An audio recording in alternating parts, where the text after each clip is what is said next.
Hey, what up, KX crew, and welcome back to the KX podcast. It's been a while since I've done a podcast, but I'm glad to be back.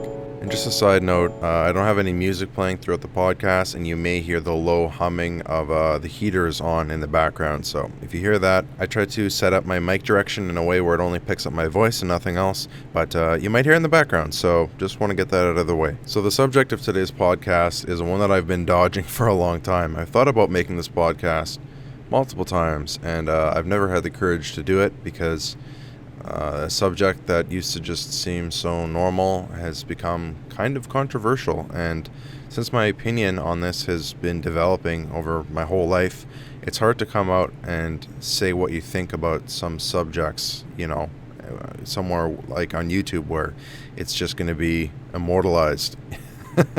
Like, I can always edit my mistakes and stuff out, but I can't edit my thoughts to sound better when I change my mind about them in the future. So anyway, that's why I've been kind of stalling on this, but I feel like recently, over the past few weeks, I've been thinking about it a lot, and I feel like I've come to a place of understanding with myself. At least I understand the stage of thought that I'm in now, which is more than I can say I'm usually in. Okay, so what anyone's answer is going to be to this question is going to be different, and it's going to be different depending on where you grew up, and what kind of parents you had, the types of influences that you had in your life, your environment, and how we're influenced gives us our answers to a lot of these difficult questions. Like, it could be based on a belief system or based on your own experiences. So please don't take whatever I'm saying as a truth, because it is not the truth. It is my truth. It is my opinions. You might have a totally different one, and that's cool. You can definitely feel free to comment in the section below. So the question is, what does it mean to be a man? Before I can answer this, and I know that I'm dancing around my answer, I promise I'm not stalling. I'm building up to something, because in order to understand my answer, you have to understand the context. You have to understand where I came from, my background, and the points in my life that led me up to this moment of me sitting down in front of this mic. I was raised by a very masculine father, and his father before him was also very masculine.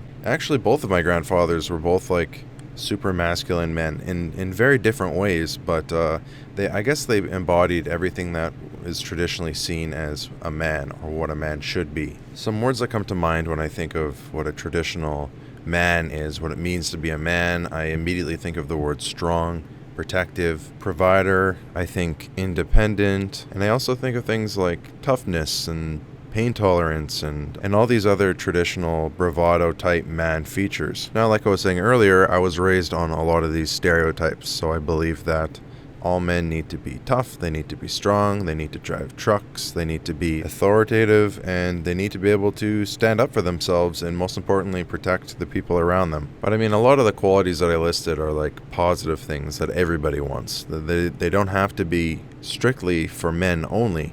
I think that both genders can probably be authoritative and protective and confident and all those other features. But there's all those other things that aren't so positive as well attached to that. An early lesson that I learned growing up was that men don't cry. And I love my father like crazy. I wouldn't be the man that I am today without him. But since he was such an advocate for traditional masculinity, all the other negative things came with that as well, like not being allowed to cry. One of the earliest rules I remember growing up was that you don't cry unless A, someone has died, or B, I've been physically injured. So if I was crying for whatever reason, my dad would ask me, did somebody die?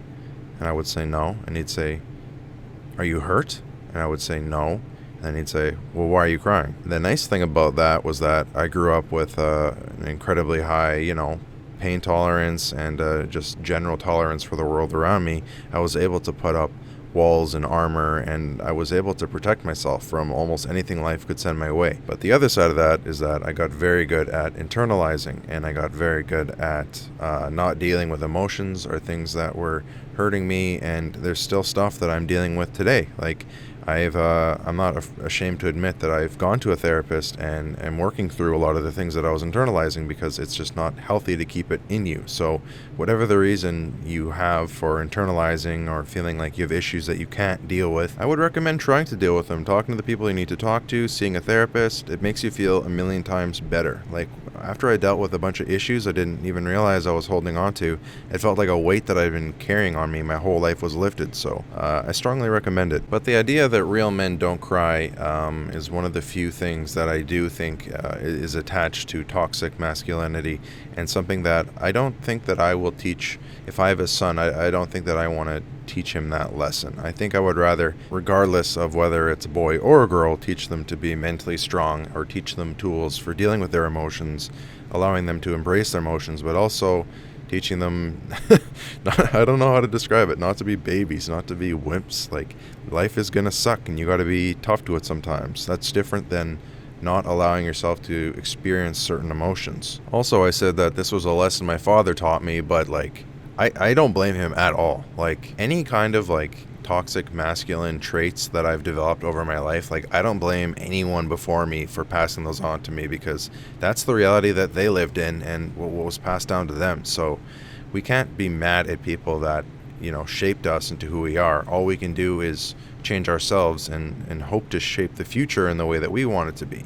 Start to impact the children in our lives, and like, we have that chance to make a difference in the future. So there's no point in looking back and pointing at people who are, you know, the guardians before us, and getting mad at them for the lessons they passed down to us, because, you know, their wisdom was acquired throughout their life and they were shaped by their experiences. So in no way do I hold any kind of bitterness or resentment to my father or anyone else who passed these lessons down to me. There were also some really good lessons that I learned, like about being brave or courageous, or standing up for yourself, standing up to bullies, and standing up for your friends. That's a really important one. I feel throughout most of my life, like, I was born with, I guess, with a naturally larger build than a lot of people.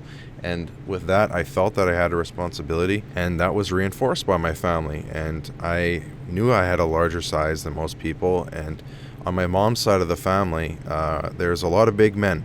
There's a lot of... My grandpa was a big, strong dude, and he passed down some big, strong genes. And I inherited a lot of those genes, I think.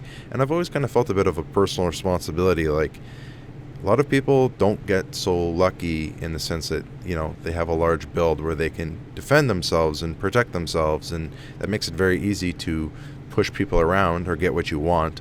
But it takes a lot more maturity and wisdom to use that strength and size to protect others or put it to some kind of good use. So I'm glad that I was exposed to those kind of lessons. And now I have to come to a place in the podcast where I have to talk about something that's difficult, and this is a bit of a fork in the road.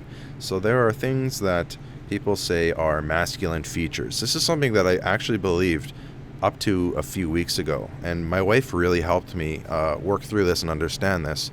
And I learned this a lot while editing that Elliot Hulse video, because Elliot Hulse was always such a masculine man.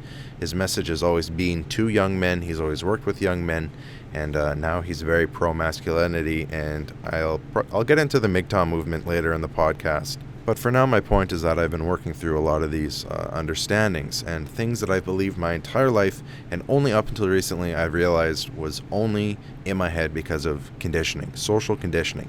It had nothing to do with actually being a biological man. So there, all of these features about bravery or courage or being the protector or being the warrior, all of these things are conditioned. They're conditioned into us because at one point in time they held relevance, right? At one point, when you go way back in time, when all men and women had were their bodies. Okay, they didn't have nature in its most primal state. That's what I'm talking about right now. So the men were born with bigger bodies, bigger bones, bigger frames, bigger muscles, and the women did not have that physical features. And it's not in a day like today where if a woman wants to get bigger and stronger, there's information, she can go to the gym, she can become an athlete.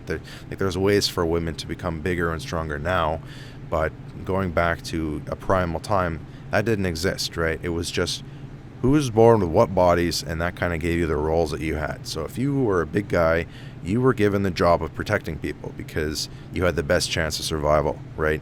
The women gave birth to children, so naturally they took on a more nurturing role, right? A more motherly role. But because of these primal situations that we used to live in, a lot of these things have been deemed qualities or characteristics or traits of the opposite sex. So if you're a man, just by birthright, you have all of these qualities, or you're supposed to do all of these things, or follow the template for what it means to be a man or what it means to be a woman. Because of these roles that we had thousands of years ago, this is still what people believe today. And it's not really that surprising, because what we believed then was passed down to the next generation and the next generation and the next generation, and that just never really stopped until like the past 100 years, where there's been a lot more female empowerment, and women are waking up and realizing that they don't have to be confined to these social boxes that have been passed down to them for year after year after year. So this is the fork in the road that I was talking about earlier.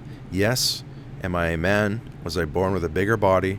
Do I have larger potential to attack and defend? Yes, I do.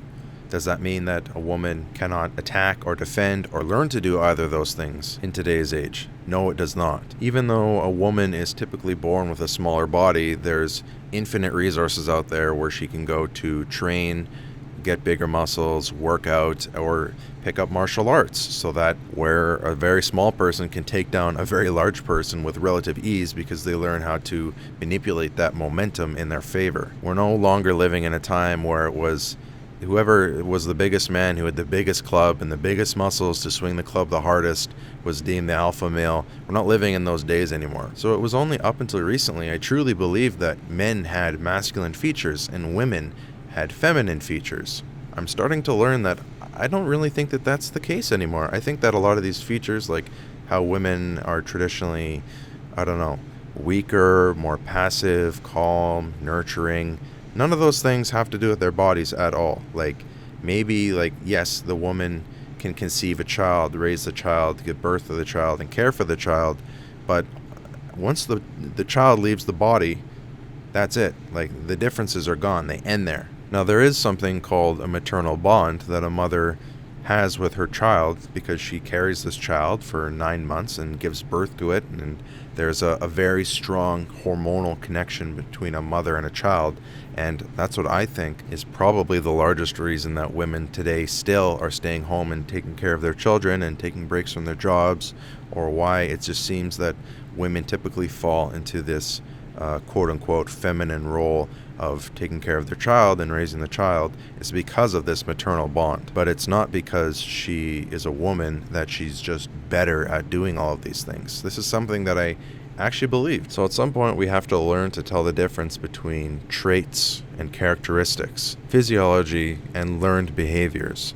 A woman might be more passive and calm and receded because she has a smaller build and can protect herself. There might be something genetic about that, it's difficult to explain, but no matter how far we evolve, and we're not in primal days anymore, but our bodies still have a survival mechanism in it. They still have a fight or flight in it. So it's kind of hard to deny whether you are female or male.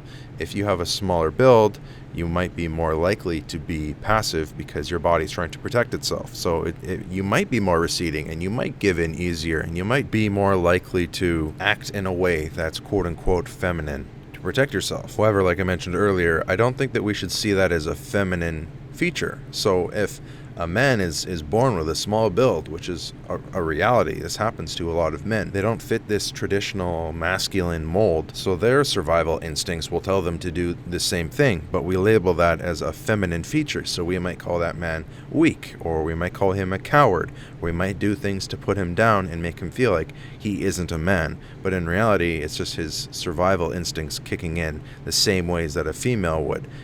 It's just that women are typically born with smaller frames, so we just associate that as a feminine feature. But I think that's the problem. We should stop looking at it like a feminine feature.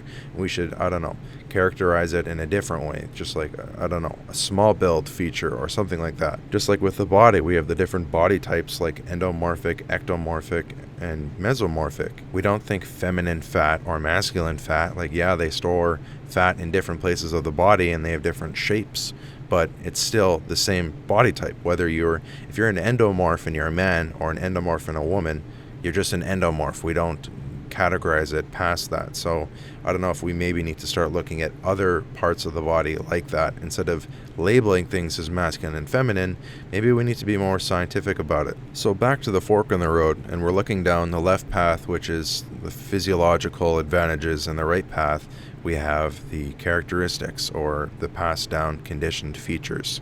Down the left path, we have the biological advantages that come with, let's say, being a man. So down that road, it's undeniable that men have those biological advantages where they're bigger, stronger, in some cases faster. This is where we have certain categories like high contact sports, where it's kind of black and white. It's very hard for women to compete in that kind of thing just because it's so physical. It's on such a physical level that you can't deny that that is a masculine thing. Or at least right now it is. I mean, just with high contact sports, because there's different leagues for men and women. But that's kind of, I don't really have an opinion on that, aside from the fact that I think that, well, I'm open to the idea of women and men playing together. Like in football, that might be easier because you can have women in specific positions that might work better for their body type, right? But in other full contact sports, that might be more difficult. And I know that that's kind of a controversial subject, because I think that majority of people think that men's leagues and women's leagues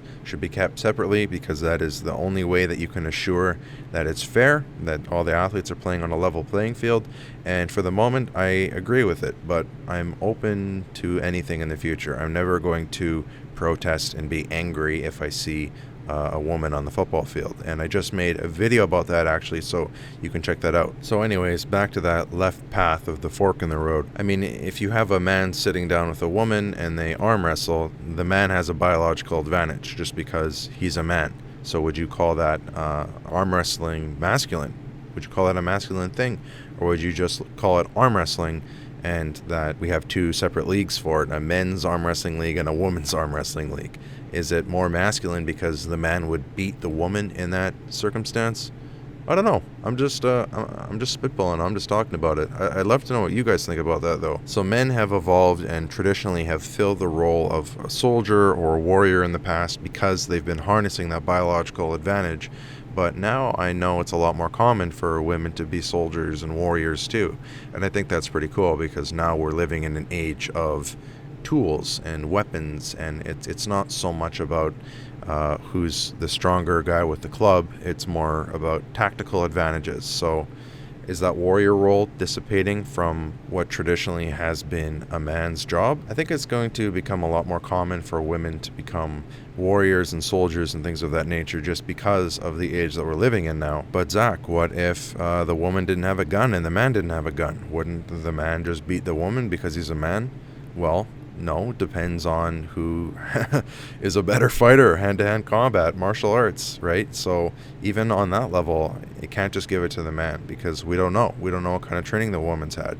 The playing field has become a lot more level. I mean, you look at some of the world's greatest fighters, like the best female fighters. Like I remember watching Ronda Rousey in the ring and just being in shock and awe, and just like hoping I would never pass a woman like that in an alley, because she would beat the crap out of me. We are living in a different time, and that's probably going to take a little bit longer for society to understand. But that's the thing. Do we look at Ronda Rousey and assume that she has a lot of masculine features, right?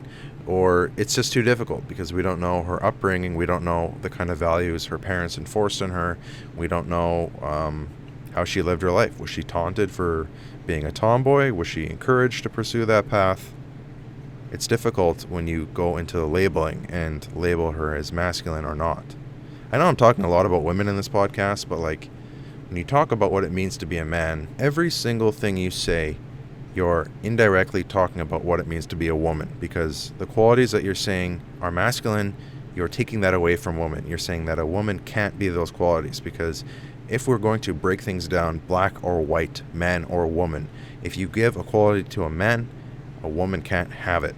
And that's the problem. I think we should more acknowledge that men and women can have both of these qualities. And I don't think that it is horrible or sexist to acknowledge that men and women have different advantages biologically. That's just reality. That's just the truth, right? We can't be so naive to think men and women don't have any differences. I think the differences that we do have, we should celebrate and not scorn, right? But it is a bit of a difficult time because we're trying to, I guess, unify the genders in a way. Our women are trying to separate themselves from what is traditionally seen as feminine qualities and stuff. Like, women are trying to prove themselves to men. We're seeing this more and more, and we're seeing this a lot just in society as well. There's a lot of pro-female propaganda. It's actually hard for me to believe that there was a time where women couldn't vote or couldn't do all these things that men could do, because my whole life I've been exposed to how strong women can be. It's hard to watch a movie where you don't have a female badass somewhere in the cast, right? It's just become so common. Like, females are becoming the heroes of all the movies, and, well, not all the movies, but we see it more and more. I just remember growing up, and it was very common to see a female in the lead role of a movie, and the motto of the movie was about how women are heroes too. And that is a message that has been jammed into my head my entire life. So it's hard for me to understand that we're coming from a time where that wasn't always the norm. So forgive me if I'm being biased from my experiences. And at the same time, because I'm living in that age, there's a lot of things that, masculine things that men are supposed to do, like being a gentleman and all that stuff, that is something that is fading into the past. And now I'm not really sure if I'm supposed to hold open a door for a woman. I have this conflict in my head every single time. Like, do I open the door for her because she's a woman, or do I let the door shut and let her open it herself because she's strong and independent? She doesn't need a man to open the door for her. So obviously, like, you should just be a good, kind person and hold the door open, whether they're a man or a woman. But I still have that conflict in my head, right? Because I'm still trying to figure out what I believe. I'm trying to undo social conditioning. And that's my point. A lot of these things, that what it means to be a man, like traditionally you should be a gentleman and hold the door open for a lady. That's conditioning. That's not a masculine thing that men do. That's what I've been told. So that's what I believe, or used to believe. That's how this stuff works. So now what it means to be a man is going under an evolution of its own, which is what it means to be a man. And it's going to take a very long time for people to figure it out. It's going to take me a long time to figure it out. I'm only 25. What do I know? I'm not a father. I don't have kids. I'm sure I'm going to learn more about what it means to be a man as I age. But I think the question is going to become not what it means to be a man or what it means to be a woman. I think it's just going to be about what it means to be the best version of yourself, right? Whether you're a man or a woman. So all of the good qualities that come from being a man and the good things about being a woman, along with the negatives, are unified to the genders. So we can acknowledge the biological advantages and disadvantages, but also acknowledge that different features and characteristics and qualities of men and women are not unique to the genders. They're more what you have been grown up to believe, like how your environment has shaped you and what experiences you've gone through in your life. And those are going to have a definite hard impact on what you believe. Now, I want to talk briefly about my wife, because she has been a large motivational figure for me. I am very lucky to be married to her, and if it wasn't for her, I would probably still be thinking that men had unique features to men and women had unique features to women. She's been instrumental in this massive overhaul in the way that I think. So my wife told me this story that's had a large impact on me about how when she was a girl, she always thought that firefighters were really cool. And she thought, man, I really hope that one day I can get married to a firefighter. The thought never crossed her head that she could become a firefighter. That's not a reality that she was growing up in. Now, while I was being exposed to female propaganda and stuff like that, what I was being exposed to was on such a small scale compared to what women were being exposed to, like little girls and movies and TV shows. Like, that wasn't the majority theme at the time. Like, a lot of the boys were the heroes, the boys were the police officers, the firefighters, the pilots, the doctors. All of these roles were filled by men at the time. So the thought never crossed my wife's mind that she could have been a firefighter, just that she hoped she could get married to a firefighter one day. So she decided that she was going to be a nurse because it was in the same field, and that's what women did. Women become nurses. But then at one point, something just clicked in her head. Like, she realized, like, well, why don't I just become a firefighter? Why don't I just do it? She realized she didn't even want to be a nurse. Like, she just actually wanted to be a firefighter this whole time. And this is roughly where I enter the picture. After high school, she went off to a fire college, and this is the thing that separates the people who should be firefighters and the people that shouldn't be firefighters, is if they can pass their fitness test, right? If men and women alike can go through fire college and pass it, it doesn't matter if they're a man or a woman. What should matter is that they meet the requirements, right? That's all that should matter, not what gender you are. So my wife was like the only girl in her class. Like, she was in such a tiny minority. I guess women just don't believe that they can do it. But my wife is living proof that you can, and I'm very proud of her. I've always supported her. I've never doubted that she couldn't do it, because she has always been able to do anything that she sets her mind to. So I'm just happy that I can be there to motivate her, give her workout routines, and provide her with whatever support she needs. And so, like I mentioned earlier, my wife's had a very large impact on me, because I've seen this incredibly strong woman defy everything of what it means to be a woman. She's been paving her own path. She kept her last name when we got married, which I initially had a problem with until I realized that was just more conditioning, and she wanted to keep her last name because it wasn't about her being my property, the man's property. She wanted to continue to be her own person. And once I realized that it wasn't her not wanting to be unified with me as a family, it was about her keeping her identity. And I think she has a level of maturity and wisdom that a lot of people aren't at. And most women, I don't think, even think this way yet. So I'm very proud of her. But then we have to be careful not to get caught up in the moment and think that, wow, she's defying men. Look at her sticking it to men. Because that's also not a good way of thinking. We can't look at women in a way where we think that they are standing out and using girl power, and fight like a girl isn't an insult anymore, because now fight like a girl is a good thing because girls can fight too, because that's adding to the divide. It's continuing to create separation between men and women. What we need to do is just stop acknowledging the fact that there's a difference. We have to just let women do what they want to do and not question it, not call them out on it, not glorify it. Like, you can support them, but as long as I think, wow, look at my wife becoming a firefighter, that is such a masculine thing to do, good for her. We have to remove the masculinity theme from the whole thing entirely and just be proud of her for wanting to be a firefighter, not that she can keep up with the men. That is the wrong way of thinking. So at this point in the podcast, I guess I would like to address the MGTOW movement, or the masculinity crisis, or I'm not even sure if you've heard of it, but it's a group of men that have basically said, enough is enough. I'm tired of female propaganda. They're belittling men too much. We need to stand up and fight for our own masculine rights. So before I get into anything, I just want to say, and I get where they're coming from, because in order to truly understand an issue, you have to be able to see something from the opposing side's point of view. So as a man growing up with all the female propaganda, I get it, because we've been building up women for so long. A lot of the time that involves the tear down of men. It comes with the belittling of men. It's women sticking it to men, putting men in their place. And I've never been a fan of that. So I get where this MGTOW movement is coming from. Okay, I just want to get that out of the way right now. So when I first found out about the MGTOW movement, which means men going their own way, if you haven't heard of it yet, I was initially supportive, and I thought, yeah, man power. My whole life it's been girl power, so it's nice to see man power. It's nice to see something that motivates me and makes me feel proud of being a man. Now I'm kind of realizing that's the wrong idea.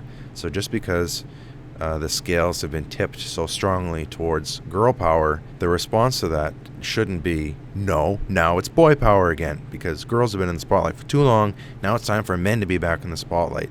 I don't think that's the solution either. I think that we should aim for more, not girl power or not boy power, just human power, right? But the MGTOW movement is trying to bring that power back to men, or it's trying to at least separate it from women. So a lot of the people in the MGTOW movement believe that women have too much power.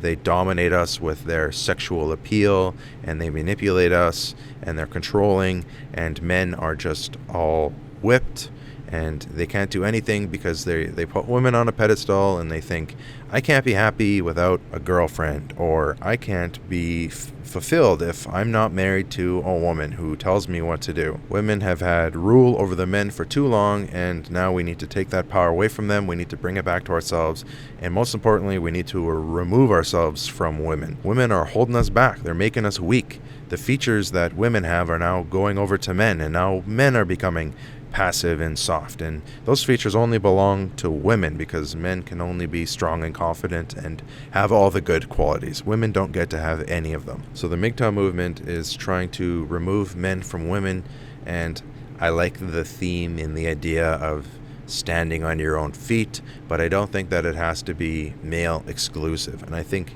drastically tipping the scales in this way isn't helping anyone. All it's doing is further separating men from women, and I don't think that that's helpful. Yes, I think that men should learn to be happy without women, right? I think women should learn to be happy without men. I think people should learn to love themselves and discover themselves and find out what they love so that they can take care of themselves, and you should find happiness in yourself, not who you're with. So yes, I think that it's good that they say that men should be independent without women, but again, I don't think that's a message that should be exclusive to men. I think the same thing about women too. MGTOW believes that our society has been destroyed by feminism, and now it's time for the opposite. That is the calling of man to restore order. And I really learned about this MGTOW movement when I was making that Elliot Halls video, and I was absolutely and utterly shocked. But I still was holding on to the belief that there are masculine features and feminine features. And until I learned to undo that way of thinking, I was clear to see why the MGTOW movement is so detrimental to our society, and it's going to end up doing more damage than good, because it's preaching the right message, but it's aiming it only at one gender. And whenever you aim anything at one gender, you take it away from the other gender. Anytime you build up one gender, you tear down the other one. So we have to be more focused at balancing things as opposed to build up and tear down. A lot of people in the comment section of that YouTube video were criticizing me for not understanding the MGTOW movement, for saying I don't know anything about it, I haven't educated myself. I just don't think that they liked that I was painting it in a negative light.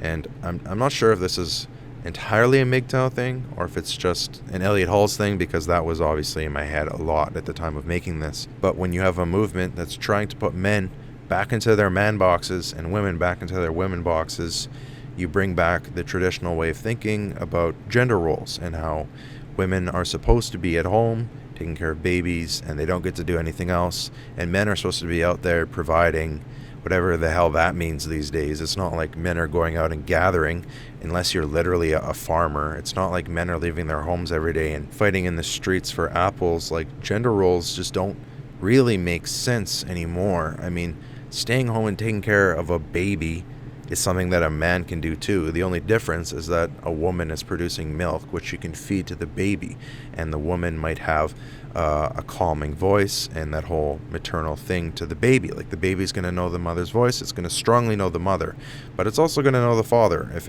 it's exposed to the father young enough, and with enough time it's going to get attached to the father just like the mother. So yes, the woman is going to have a biological advantage when it comes to connecting to the child and caring for the child, because it's going to have maternal instincts, right? Those are going to kick in. That's biological.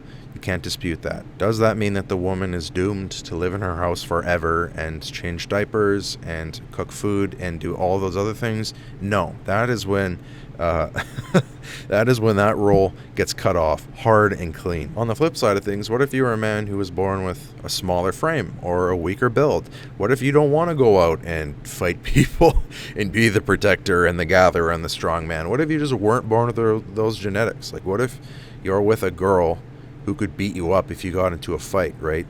That's reality. That's going to happen more and more often. Women aren't necessarily looking for men that will protect them, right? I mean, I can't speak to what mating instincts kick in on a biological level. If women still look at men and they want the big alphas to provide for them, I don't know if that's still a thing that's happening.